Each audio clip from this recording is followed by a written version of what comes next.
ખેડા જિલ્લાના ઠાસરા તાલુકાના ઢુણાદરા ગામે મહિલા સરપંચે મહિલા સશક્તિકરણનું ઉત્તમ ઉદાહરણ પૂરું પાડ્યું છે।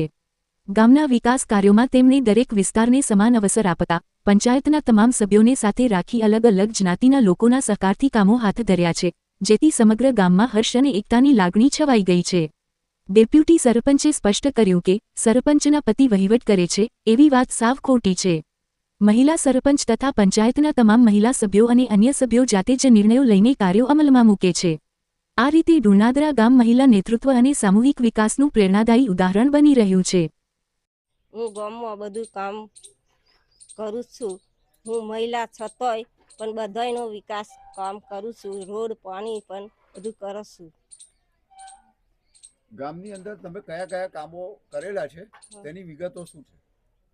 ગામમાં પાણીની ગટરો કરી છે, રોડ કર્યા છે, પંપ કર્યા છે, બોર કર્યા છે, પછી આ બ્લોક નાખ્યા છે, આંગણવાડીનું કામ કર્યું છે। કયા કયા વિસ્તારોમાં કર્યું છે?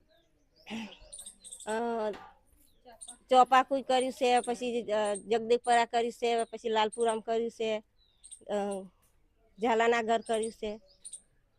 તમારા કામનો વહીવટ તમારા ઘરવાળા કરે છે તેવું કેટલાક લોકો કહે છે, તે વાત સાચી છે? ના, પોતે હું જ કામ કરું છું। હું પોતે મહિલા છું પણ હું મારા મેતે જ કામ કરું છું। જી, આપનો પરિચય? મારું નામ રવિન્દ્રસિંહ ભરતસિંહ પરમાર, હું ગુણાદરા ગ્રામ પંચાયત ડેપ્યુટી સરપંચ છું।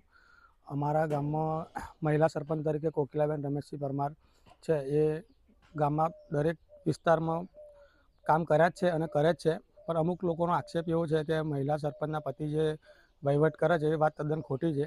અને અમુક ડેપ્યુટી સરપંચ અને સભ્યો બધા મળીને કામ કરીએ જ છીએ અને એ વસ્તુ ખોટી છે કે એમના પતિ વહીવટ કરે છે, એ વસ્તુ ખોટી છે।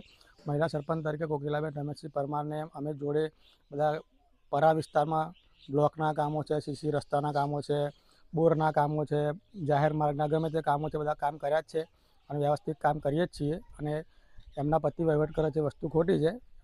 મહિલા સરપંચ તરીકે કોકિલાબેન છે એ જ વહીવટ કરે છે અને સરપંચના પતિને કોઈ દિવસ પંચાયતમાં આવતા નથી કે પછી એ વસ્તુ ખોટી છે।